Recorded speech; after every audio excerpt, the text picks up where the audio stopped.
Hello friends, welcome back to my channel. In previous video, we have discussed about the Lenz law, direction of induced current in the loop. In this video, we are going to study the motional electromotive force. Motional electromotive force.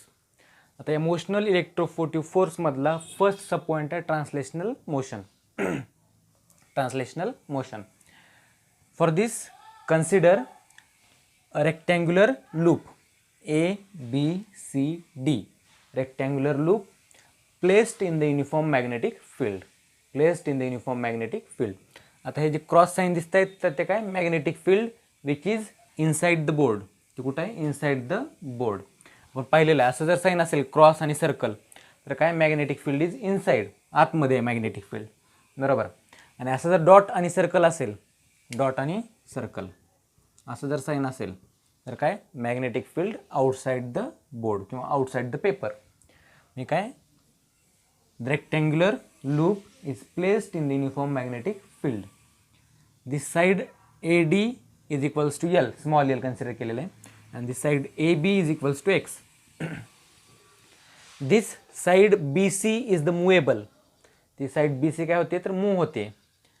If this side is moving with velocity V along this side हे काय होते V व्हेलॉसिटीने ही side पुढं move होते.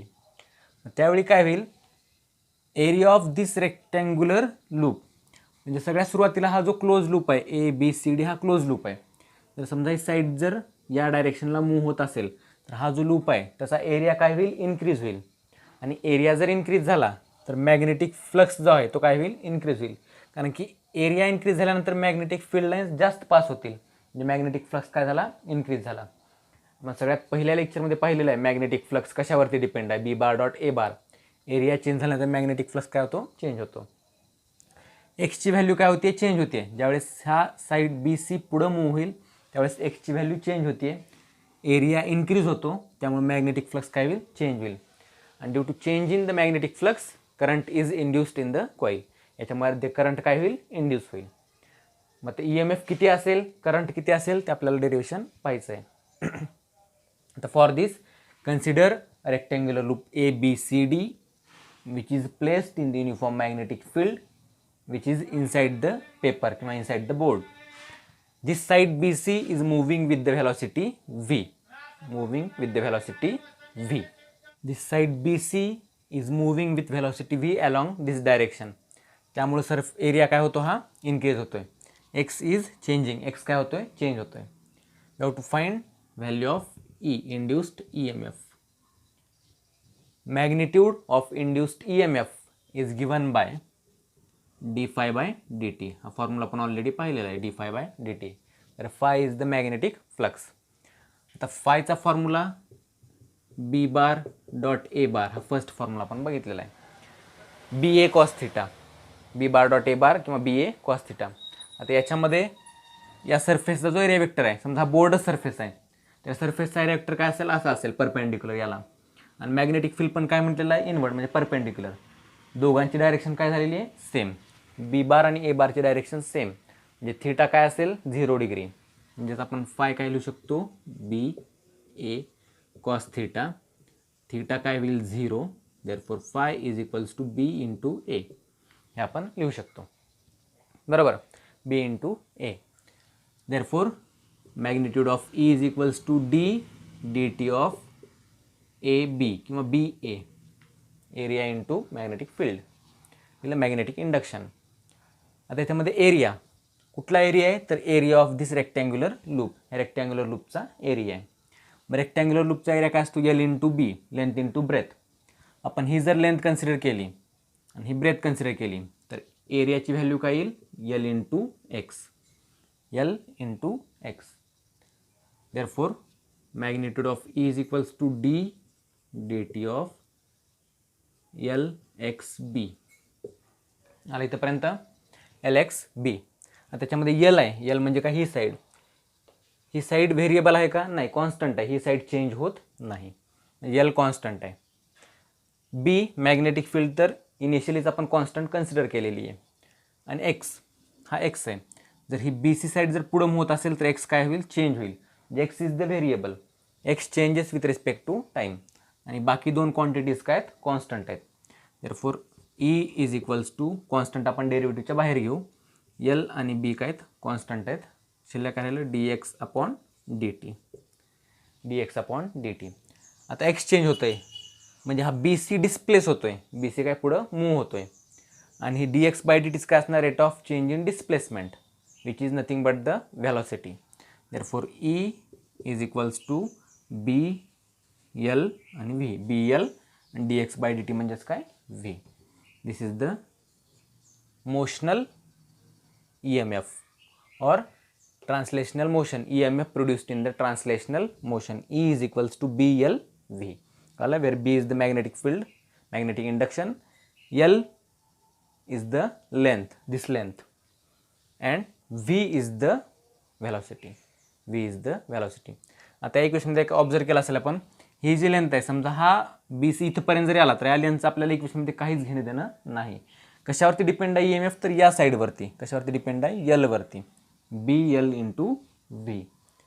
आता E म्हणजेच काय, ईचं unit आपण पाहिलं नाही आतापर्यंत, पण ईचं युनिट आहे volt. Electromotive force is nothing but the voltage, व्होल्टेजच म्हणायचं आपण त्याला, त्याचं युनिट काय असणार आहे तर व्होल्ट असेल, त्याचं युनिट काय असेल volt. E is equals to D phi by D T, फायचं युनिट आहे वेबर, फायचं युनिट काय weber per second, times unit काय तर सेकंड आहे, आणि वेबर पर सेकंड म्हणजेच काय तर व्होल्ट, वेबर पर सेकंड म्हणजेच काय व्होल्ट, म्हणजे E is nothing but volt, ईचं युनिट काय व्होल्ट आहे. कळालं इथपर्यंत. This is the motional EMF किंवा मोशनल इलेक्ट्रोमोटिव्ह फोर्स. हा फर्स्ट पॉईंट झाला, फर्स्ट सब पॉईंट. आता नेक्स्ट दुसरा पॉईंट आहे रोटेशनल EMF. काय, रोटेशनल EMF. मोशनल इलेक्ट्रोमोटिव्ह फोर्समधला नेक्स्ट पॉईंट आहे motional EMF in rotating bar, motional EMF in rotating bar. त्यासाठी आपण काय कन्सिडर केलं आहे, consider one bar of having length L, एक लेंथ L असलेला एक बार आहे जो की युनिफॉर्म मॅग्नेटिक फील्डमध्ये ठेवलेला आहे, placed in the uniform magnetic field. Then we have to find the EMF induced in the bar, EMF induced in the bar. आता त्याच्यामध्ये EMF कशामुळे इंड्यूस होईल, तर हा बार रोटेशन मोशनमध्ये आहे, त्याच्यामुळे कंटिन्युअसली मॅग्नेटिक फ्लक्स काय होईल, चेंज होईल, आणि त्या चेंजमुळं काय होईल तर EMF प्रोड्यूस होईल. आपण आत्ताच मोशनल EMFमध्ये E is equals to BLV formula पाहिलेला आहे, आत्ताच्या जस्ट आधीच्या डेरिव्हेशनमध्ये E is equals to BLV पाहिलेला आहे, तोच फॉर्म्युला अप्लाय करायचा आहे. आता त्यासाठी या पूर्ण बारऐवजी आपण या बारवरती एक छोटासा एरिया कन्सिडर करतोय, हा एरिया एवढाच, त्याला आपण DR म्हणू, त्या एरियाला आपण काय म्हणू DR, which is at a distance R from the centre. जिथून तो ॲक्सिस, ज्या ॲक्सिसपासून तो रोटेट होतोय तिथून तो जो DR रिजन आहे त्याचा डिस्टन्स किती आहे, R कन्सिडर केला. आता या DR रिजनवरती किती फ्लक्स चेंज होतोय आणि किती EMF प्रोड्यूस होतोय ते आपण सुरुवातीला काउंट करायचा. आणि तसेच स्मॉल रिजन, असे DR रिजन्स काय करायचे आपण कनेक्ट करायचे, आणि त्याचे समेशन म्हणजेच काय टोटल EMF. आपण त्यावेळी काय करतो इंटिग्रेशन, एक स्मॉल एलिमेंट कन्सिडर करायचा, त्यावरचा EMF पण कन्सिडर करतो, फाइंड करतो, आणि त्याचं आपण इंटिग्रेशन घेऊन पूर्ण बारवरती किती EMF प्रोड्यूस होईल, किती फ्लक्स असेल ते आपण काय करतो कॅल्क्युलेट करतो. मग त्यासाठी सगळ्यात सुरुवातीला आपण काय कन्सिडर केलं, small E is equals to BLV. B is the magnetic field, L म्हणजेच काय त्या बारची लेंथ आहे, आणि V म्हणजे काय तर ज्या व्हेलॉसिटीनं तो रोटेट होतोय ती व्हेलॉसिटी, या डायरेक्शनला आहे ती व्हेलॉसिटी, व्हेलॉसिटी ऑफ रोटेशन. आली इथंपर्यंत. आता हा बार रोटेट होतोय म्हणजे इथं अँग्युलर व्हेलॉसिटीची कन्सेप्ट येईल, अँग्युलर व्हेलॉसिटी. अँग्युलर व्हेलॉसिटी आपण कशा डिनोट करतो, ओमेगा, बरोबर, ओमेगानं. फर्स्ट चॅप्टर रोटेशनल डायनॅमिक्समध्ये सर्क्युलर मोशन जो पॉईंट आहे त्याच्यामध्ये आपण बघितलेलं आहे omega is the angular velocity आणि V is the linear velocity. आणि लिनियर व्हेलॉसिटी आणि अँग्युलर व्हेलॉसिटीमध्ये काय रिलेशन आहे, V is equals to R omega, V is equals to R omega. मग ती व्हॅल्यू आपण या इक्वेशनमध्ये पुट करू. आता चेंज काय होतोय, रोटेशनमुळे EMF चेंज होतोय, म्हणून आपण इथे काय वापरला DE, काय वापरला DE. Next BL R omega, BL R omega. आता इथं आपण ही पूर्ण लेंथ अजून कन्सिडर केलेली आहे का, नाही केलेली. आपण कुठला एलिमेंट कन्सिडर केला आहे, स्मॉल एलिमेंट DR, हा DR लेंथचा एलिमेंट आपण कन्सिडर केलेला आहे. इथं एल ऐवजी आपण काय वापरतोय तर डी आर. काय वापरतोय डी आर. कशामुळे डी आर? कारण की पूर्ण लेंथ आपण कन्सिडर केलेली नाही. इक्वेशन काय येईल D E is equals to B R किंवा B omega R into D R. मला हे इक्वेशन आलं. हे काय small element length element D आरसाठी हा फॉर्म्युला आला. आता पूर्ण बार जर घ्यायचा असेल आपल्याला तर आपण काय करतो integration. Integrating both hand sides. Integration of D is equals to integration B omega R D R. आलं. याच्यामधली व्हेरिएबल क्वांटिटी कुठली आहे तर हा आर. आर का बरं व्हेरिएबल आहे तर आपण इथं डी आर जो स्मॉल एलिमेंट कन्सिडर केलेला आहे तो या ॲक्सिसपासून आर डिस्टन्सला आहे. तसाच जर दुसरा आपण कुठला एलिमेंट कन्सिडर केला तर त्याचा डिस्टन्स वेगळा असेल सेंटरपासून. तिसरा कन्सिडर केला वेगळा असेल. म्हणजे आर इथून स्टार्ट होतो झिरोपासून या एलिमेंटपासून ते कुठंपर्यंत एलपर्यंत. आर कुठंपर्यंत चेंज होतो एलपर्यंत. 0 टू एल. म्हणजे झिरोपासून पहिला एलिमेंट कन्सिडर केला तर आरची व्हॅल्यू 0 असेल. दुसरा कन्सिडर केला आरची व्हॅल्यू इन्क्रीज होईल. हा डी आर कन्सिडर केला व्हॅल्यू आर असेल आणि पूर्ण कन्सिडर केला तर व्हॅल्यू एल असेल. R is changing from 0 to L. आता ज्या क्वांटिटीज कॉन्स्टंट आहेत त्या इंटिग्रेशनच्या बाहेर घेऊया. Integration of D E is E. Integration of D X is X माहिती आहे आपल्याला general formula. B constant omega constant. आलं.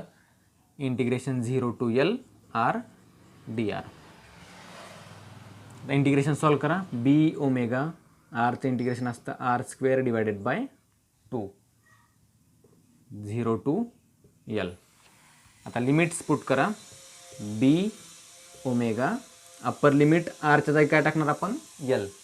L square divided by 2 minus आरच्या जागी आता काय टाकणार 0 स्क्वेअर डिवायडेड बाय 2. म्हणजे E is equals to B omega L square divided by 2. हा काय झाला motional E M F in rotating bar. Motional E M F in rotating bar E is equals to B L square divided by 2. आली इथंपर्यंत. आता यालाच find करण्याची अजून एक मेथड आहे. ती मेथड आपण आता बघूया. ती इझी मेथड आहे. हे झालं आपण इंटिग्रेशनने सॉल्व केलं. आता दुसरी मेथड एक सॉल्व करू. सेम इक्वेशन मिळेल आपल्याला. त्यामध्ये काय करणार आपण this V is linear velocity. V is the linear velocity आणि फॉर्म्युला फॉर ई. ईचा फॉर्म्युला काय बी एल व्ही. ईचा फॉर्म्युला काय बी एल व्ही. आता नेक्स्ट व्ही म्हणजेच काय तर linear velocity and V is given by R omega. Relation between linear velocity and angular velocity. ती व्हॅल्यू आपण इथे टाकूया. E is equals to B L व्हीची व्हॅल्यू काय इथं आपण आर ओमेगा घेतलेली आहे. आता सर्क्युलर मोशनमध्ये आर म्हणजे रेडियस असते. म्हणजे त्या कुठल्या सर्कलने तो मूव्ह होतोय. इथं रेडियस म्हणजेच काय असणार आहे या बारची लेंथ असेल. व्ही इज इक्वल्स टू काय लिहिता येईल आपल्याला एल ओमेगा बारची length. Therefore V is equals to L omega. आलं. पण त्याआधी आता व्ही म्हणजे काय इथली व्हेलॉसिटी लिनियर व्हेलॉसिटी आणि ती लिनियर व्हेलॉसिटी जसा हा बार रोटेट होईल तशी प्रत्येक वेळी त्या व्हेलॉसिटीची डायरेक्शन वेगळी असेल. बरोबर. आणि तो बार जर इनिशियल पोझिशनला असेल असा बार जर या पोझिशनला असेल तर तिथं इनिशियल व्हेलॉसिटी काय असेल 0 असेल. इथे इनिशियल व्हेलॉसिटी काय असणार आहे 0 आणि इथं फायनल व्हेलॉसिटी काय असेल व्ही. आपण इनिशियल पोझिशन किंवा फायनल पोझिशन घेऊन चालणार नाही. तिथं आपल्याला ॲव्हरेज व्हेलॉसिटी घ्यावी लागेल. इन्स्टंटेनियस व्हेलॉसिटी घेता येणार नाही. मग हे इक्वेशन लिहिण्याच्या आधी व्हेलॉसिटी ॲव्हरेज व्हेलॉसिटी म्हणजे काय तर या दोघांचं ॲव्हरेज घ्यायचं. Initial velocity plus final velocity divided by 2. आपल्याला 11th झालेलं आहे ॲव्हरेज व्हेलॉसिटी आणि इन्स्टंटेनियस व्हेलॉसिटी. आपण ॲव्हरेज फाइंड केलं you plus V divided by 2. Initial पोझिशनला इनिशियल व्हेलॉसिटी 0 आहे म्हणजे काय आलं 0 plus V divided by 2. 0 plus V divided by 2 म्हणजेच काय आलं व्ही डिवायडेड बाय 2. ही झाली ॲव्हरेज व्हेलॉसिटी. इथं आपण ॲव्हरेज वापरतो व्ही ॲव्हरेज. आता इक्वेशन परत लिहूया. E is equals to B L आणि व्ही ॲव्हरेजची व्हॅल्यू काय तर व्ही डिवायडेड बाय 2. व्ही ॲव्हरेजची व्हॅल्यू काय V divided by 2. Next B L व्हीची व्हॅल्यू आपण काय केलेली आहे तर एल ओमेगा कन्सिडर केलेली आहे. L omega divided by 2. Therefore E is equals to B L into L L square omega divided by 2. म्हणजेच काय आलं B omega L square divided by 2. Same equation, फक्त वेगवेगळी मेथड आहे सॉल्व करण्याची. This is the motional E M F in rotating bar is equals to B omega L square divided by 2. याच्यावरती numericals पण असतील किंवा डेरिवेशन पण विचारलं जाईल तुम्हाला. मग न्यूमेरिकल्स याचे व्यवस्थित सॉल्व करता येतील आपल्याला. हेच इक्वेशन आपल्याला वेगवेगळ्या फॉर्ममध्ये पण लिहिता येतं. जर समजा लिनियर व्हेलॉसिटी लिहिली असेल तर ओमेगा जागा आपण काय टाकू शकतो, ओमेगा इज इक्वल्स टू काय येईल व्ही डिवायडेड बाय आर. तुम्हाला ते इक्वेशन परत रिअरेंज करता येईल. This is all about the motional electromotive force. Motional electromotive force. आता याच्या आधीच जे आपण घेतलं होतं ट्रान्सलेशनल मोशन, त्याचं एक अजून एक डेरिवेशन आहे. त्यासाठी ट्रान्सलेशनल हा जो आहे पॉईंट तो व्यवस्थित क्लिअर करा, म्हणजे तो तुम्हाला पॉईंट लगेच क्लिअर होईल. कळेल तोपर्यंत मोशनल ई एम एफ.